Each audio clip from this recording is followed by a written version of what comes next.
जय श्री कृष्णा मित्रों, आपका हार्दिक स्वागत है हमारे आध्यात्मिक और प्रेरणादायक चैनल इटर्नल स्टोरी में, जहां हम आपको लेकर चलते हैं सनातन भावनाओं, रहस्यमयी कथाओं और आत्मा की गहराइयों तक पहुंचने वाली कहानियों की ओर। आज हम जिस विषय पर चर्चा करने जा रहे हैं वह केवल एक कथा नहीं, बल्कि एक भावनात्मक अनुभूति है। प्रेम और भक्ति के स्वरूप पर आधारित एक अनोखी और गुणात्मक यात्रा। क्या प्रेम केवल आत्मा का मिलन होता है, या इसमें शरीर की भी कोई भूमिका होती है?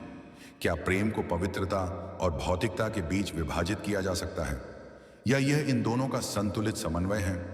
इन्हीं गूढ़ प्रश्नों के उत्तर खोजते हुए आज हम दो विशेष पात्रों, सारंगी और मालिनी की कहानी के माध्यम से उस दिव्यता तक पहुंचेंगे जहां प्रेम का असली स्वरूप प्रकट होता है।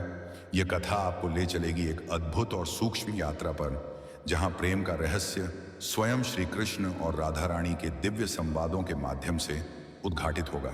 तो आइए प्रेम की इस आध्यात्मिक और अलौकिक यात्रा में हमारे साथ कदम से कदम मिलाकर चलें और जानें कि प्रेम वास्तव में क्या है, केवल एक भावना, एक अनुभव, या स्वयं ईश्वर का ही रूप। तो मित्रों, इस अत्यंत रोचक और आध्यात्मिक कथा को आगे बढ़ाने से पहले आपसे एक विनम्र निवेदन है। यदि आप इस वीडियो पर पहली बार पधारे हैं या पहले से हमारे साथ जुड़े हुए हैं, तो कृपया इस प्रयास को सराहते हुए वीडियो को लाइक कर दीजिए। साथ ही हमारे चैनल को सब्सक्राइब करना न भूलें, ताकि आप आगे आने वाली हर दिव्य, रहस्यमयी और प्रेरणादायक कथा से जुड़े रहें। बेल आइकन को दबाकर ऑल पर सेलेक्ट कर लें, ताकि हमारी हर नई कथा की सूचना सबसे पहले आप तक पहुंचे और आप कोई भी अद्भुत अनुभव मिस न करें। और हाँ, कमेंट बॉक्स में जाकर जय माता लक्ष्मी अवश्य लिखें। आपके ये कमेंट न सिर्फ हमारी टीम का मनोबल बढ़ाते हैं, बल्कि हमारी सनातनी कथाओं को और अधिक उत्साह और श्रद्धा के साथ आगे बढ़ाने की प्रेरणा भी देते हैं। तो मित्रों, अब बिना किसी विलंब के आइए हम आपको लेकर चलते हैं एक ऐसी कथा की ओर जो आपके हृदय को छू लेगी और आपको प्रेम, भक्ति और आत्मिक अनुभवों की एक नई दुनिया में प्रवेश कराएगी। चलिए कहानी को प्रारंभ करते हैं। मित्रों, रात के सन्नाटे में हवा जब हल्के से खिड़की की झिड़ को छूती तो पर्दे का एक सिरा लहराने लगता। शीतल चांदनी कमरे में बिखरी पड़ी थी। कमरे के कोने में दो लड़कियां आमने सामने बैठी थीं, सारंगी और मालिनी। सारंगी के लंबे घुंघराले बाल उसके चेहरे पर आ रहे थे, जिन्हें वह बार बार कान के पीछे सरका की कोशिश कर रही थी। मालिनी अपनी किताबों में डूबी रहती थी, लेकिन आज की रात वे दोनों किसी गहरे विषय पर चर्चा कर रही थीं। क्या तुम्हें कभी लगा कि प्रेम और भक्ति एक ही चीज है? सारंगी ने अचानक पूछा। मालिनी ने चौंक कर उसकी ओर देखा। तुम्हारी यह बात सुनकर मीरा की याद आ रही है। उसने प्रेम किया, लेकिन कृष्ण से वह प्रेम भी था और भक्ति भी, और फिर भी वह लौकिक इनसे परे था। सारंगी ने धीरे से सिर हिलाया।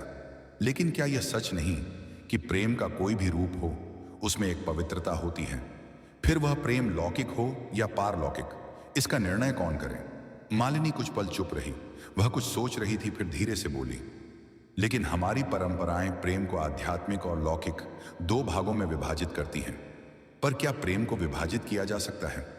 सारंगी ने गहरी सांस लेते हुए कहा, क्या ऐसा नहीं हो सकता कि प्रेम में आध्यात्मिकता और केंद्रीय दोनों एक साथ हो? मालिनी ने उसे गौर से देखा, जैसे वह बातों का अर्थ समझने की कोशिश कर रही हो। फिर उसने धीरे से कहा, हमारे समाज ने 19वीं सदी में प्रेम को इतना पवित्र बना दिया कि उसमें शारीरिक आकर्षण की कोई जगह ही नहीं छोड़ी, और 20वीं सदी में प्रेम इतना भौतिक हो गया कि उसमें आध्यात्मिकता खो गई। लेकिन सच्चा प्रेम शायद दोनों का संतुलन है। उनकी यह चर्चा चल ही रही थी कि अचानक घड़ी ने टन टन करके रात के 12 बजने की सूचना दी। कमरे में एक अजीब सा मौन छा गया।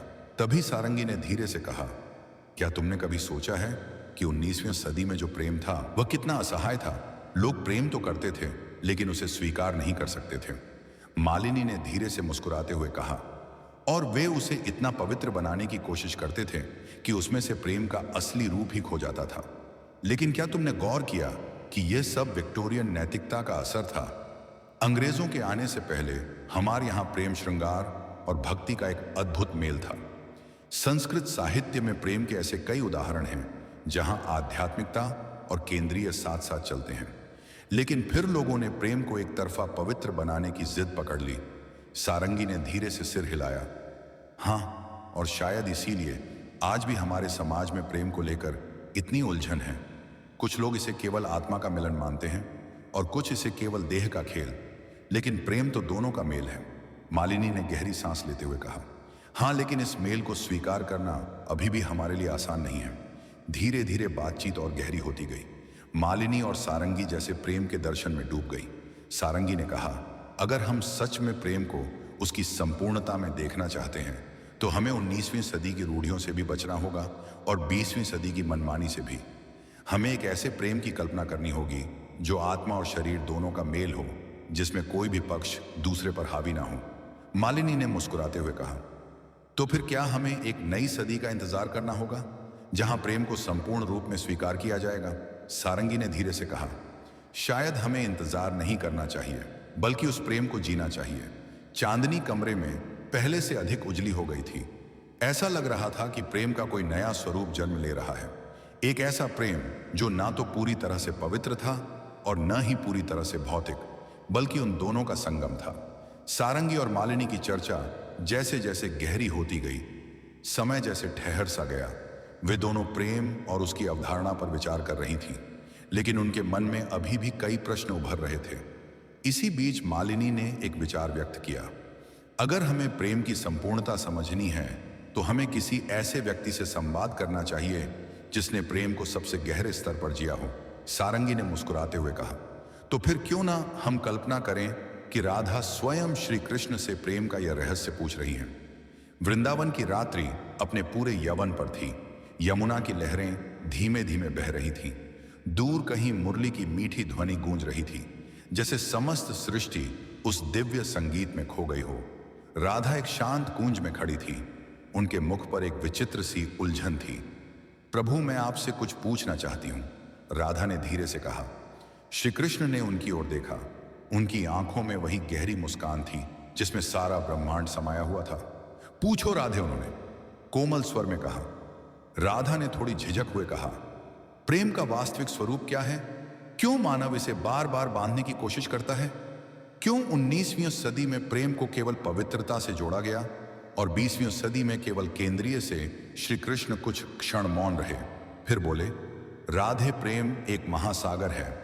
मानव इसे अपने सीमित दृष्टिकोण से देखने का प्रयास करता है। 19वीं सदी में प्रेम को इतना पवित्र बना दिया गया कि उसमें शरीर की भूमिका को अस्वीकार कर दिया गया और 20वीं सदी में प्रेम को इतना भौतिक बना दिया गया कि आत्मा की भूमिका ही लुप्त हो गई। राधा ने चकित होकर पूछा, तो फिर सच्चा प्रेम क्या है? कृष्ण ने मंद मंद मुस्कुराते हुए कहा, सच्चा प्रेम वही है जो तुम मुझसे करती हो। यह आत्मा का मिलन भी है और शरीर का आकर्षण भी। यह वह अवस्था है जहां प्रेमी और प्रेमिका दोनों एक दूसरे में स्वयं को खोजते हैं, एक दूसरे के भीतर अपना विस्तार पाते हैं। राधा की आंखों में एक चमक आ गई, तो फिर मनुष्य प्रेम को इतना जटिल क्यों बना देता है? श्री कृष्ण ने हल्की मुस्कान के साथ उत्तर दिया, क्योंकि मनुष्य प्रेम को अपने भय और सामाजिक बंधनों में बांध देता है। 19वीं सदी के लोग प्रेम से डरते थे, इसलिए उन्होंने उसे आध्यात्मिकता की चादर में लपेट दिया। 20वीं सदी के लोग स्वतंत्रता चाहते थे, इसलिए उन्होंने प्रेम को केवल शरीर तक सीमित कर दिया। लेकिन प्रेम तो एक बहता हुआ सरोवर है जो ना तो पूर्णतः आध्यात्मिक है, न ही केवल केंद्रीय है। राधा कुछ पल चुप रही, फिर धीरे से बोली, तो क्या प्रेम का सही रूप पाने के लिए मनुष्य को स्वयं को इन बंधनों से मुक्त करना होगा? श्री कृष्ण ने सहमति में सिर हिलाया। हां, प्रेम को बांधा नहीं जा सकता। जब तक मनुष्य प्रेम को परिभाषा हो में कैद करेगा, वह कभी सच्चा प्रेम अनुभव नहीं कर पाएगा। प्रेम वही है जो मीरा ने अनुभव किया, प्रेम वही है जो कबीर ने महसूस किया, प्रेम वही है जो रुक्मिणी ने समझा, और प्रेम वही है जो तुम और मैं साझा करते हैं। राधा अपलक श्री कृष्ण की ओर देख रही थी। उनके भीतर जैसे कोई गढ़ रहस्य जाग उठा था। उन्होंने धीरे से कहा, प्रभु, यदि प्रेम को सीमाओं में बांधना संभव नहीं, तो क्या ऐसा कोई प्रेम भी हुआ है जो इन सामाजिक बंधनों को तोड़कर पूर्णता को प्राप्त कर सका हो? श्री कृष्ण मुस्कुराए। उनकी मुरली अब भी उनके हाथों में थी, लेकिन उनके नेत्रों में किसी दिव्य कथा की झलक थी। वे बोले, राधे, मैं तुम्हें एक प्रेम कथा सुनाता हूं जो समय के बंधनों से परे है।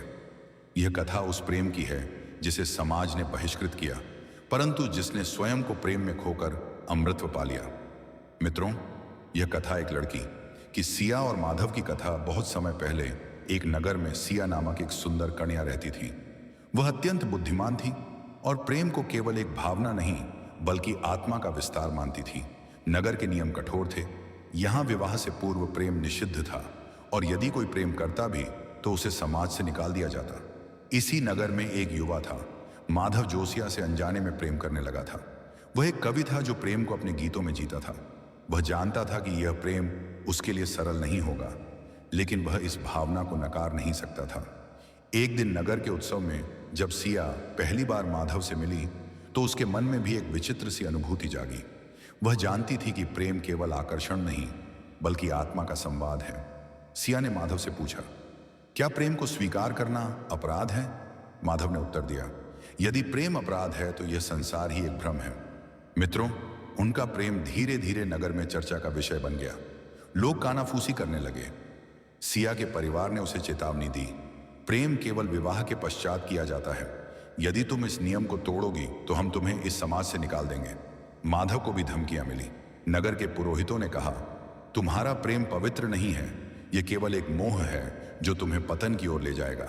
लेकिन वे दोनों जानते थे कि उनका का प्रेम केवल देह तक सीमित नहीं था, यह आत्मा का संलयन था जो उन्हें इस संसार से परे किसी और यथार्थ में ले जा रहा था।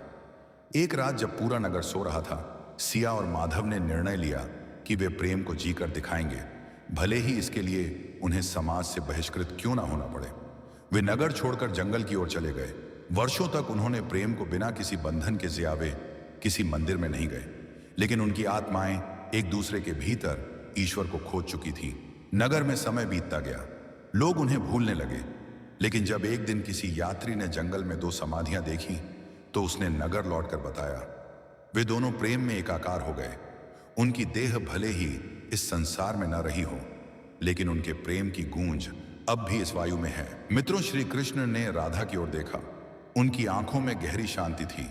उन्होंने कहा, राधे, प्रेम को परिभाषाएं में बांधना असंभव है। सिया और माधव ने समाज के नियमों से परे जाकर प्रेम को जियावे न केवल देह में बल्कि आत्मा में भी एक हो गए। यही प्रेम का वास्तविक स्वरूप है, न तो केवल लौकिक नहीं, केवल आध्यात्मिक, बल्कि दोनों का समन्वय। राधा ने आंखें बंद कर ली। उनके होठों पर एक शांत मुस्कान थी। वे धीरे से बोली, प्रभु, प्रेम को समझने के लिए हमें इसे अनुभव करना होगा। इसे परिभाषाएं में बांधने से यह अपने वास्तविक स्वरूप को खो देगा। श्री कृष्ण ने मुरली ठो से लगाई। दूर कहीं यमुना की लहरों में वही ध्वनि सुनाई देने लगी, जैसे रूप और माधव का प्रेम अब भी इस सृष्टि में जीवन था। राधा अब प्रेम के गुण, रहस्य को समझ चुकी थी। प्रेम न पवित्रता में सीमित है, न केंद्रीय में प्रेम। वह है जो आत्मा और शरीर दोनों को मुक्त कर दे। राधा और श्री कृष्ण के बीच यह संवाद जैसे जैसे आगे बढ़ा, राधा के मन में प्रेम को लेकर और भी प्रश्न उमड़ने लगे। श्री कृष्ण की कई बातें उन्हें गहराई तक छू रही थी, लेकिन उनके भीतर एक और जिज्ञासा थी। उन्होंने धीरे से पूछा, प्रभु, प्रेम केवल आत्मा और शरीर का मिलन ही नहीं बल्कि समय से परे जाने की क्षमता भी रखता है। लेकिन क्या प्रेम केवल 2 हृदय के बीच होता है या यह संपूर्ण ब्रह्मांड में व्याप्त है? श्री कृष्ण मंद मुस्कुराए। वे धीरे से बोले, राधे, प्रेम किसी सीमा में बंधा नहीं है। यह केवल 2 आत्माओं का मिलन ही नहीं बल्कि संपूर्ण सृष्टि में प्रवाहित होने वाली ऊर्जा है। यह वह शक्ति है जो सूर्य को अपनी रोशनी देने के लिए प्रेरित करती है, जो नदियों को सागर से मिलने के लिए प्रवाहित करती है और जो वृक्षों को अपनी छाया लुटाने के लिए बाध्य करती है।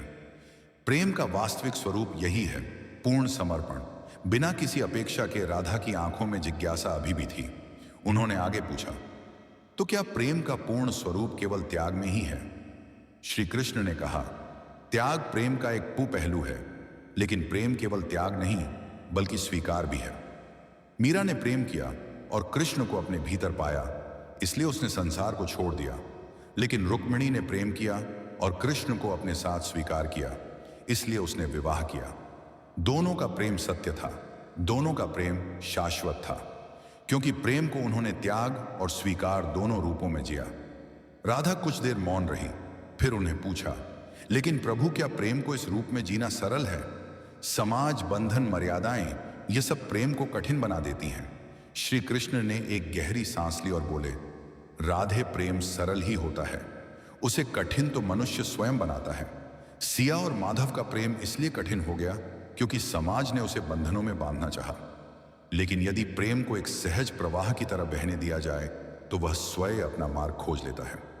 प्रेम को सही अर्थों में जीने के लिए सबसे पहले स्वयं से प्रेम करना आवश्यक है, क्योंकि जब तक तुम स्वयं को स्वीकार नहीं करोगी तब तक तुम किसी और को भी पूर्ण रूप से स्वीकार नहीं कर सकती। राधा की आंखों में नई रोशनी झलक लगी। उन्होंने धीरे से कहा, तो प्रेम का अर्थ स्वयं को खोना नहीं बल्कि स्वयं को पाना है। श्री कृष्ण मुस्कुराए। हां, राधे, प्रेम में खोकर ही स्वयं को पाया जा सकता है।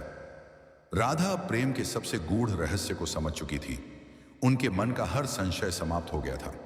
चंद्रमा की शीतल चांदनी वृंदावन पर बिखर रही थी और दूर कहीं बांसुरी की मधुर तान बह रही थी। जैसे प्रेम के इस अनंत रहस्य को स्वयं सृष्टि ने स्वीकार कर लिया हो। तो मित्रों, प्रेम की इस अद्भुत और दिव्य यात्रा में हमारे साथ अंत तक जुड़े रहने के लिए हम आपका हृदय से अभिनंदन और धन्यवाद करते हैं।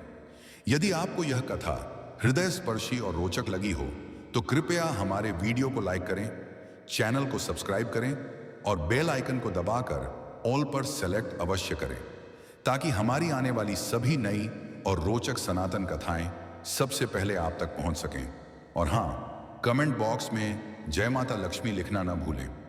आपके द्वारा लिखा गया एक एक शब्द हमें ऊर्जा देता है, हमें प्रेरणा देता है और हमारी सनातनी विरासत को आगे बढ़ाने के हमारे संकल्प को और अधिक मजबूत करता है। अपने विचार हमसे जरूर साझा करें, क्योंकि आपकी प्रतिक्रियाएं ही हमारे लिए सबसे बड़ी प्रेरणा है।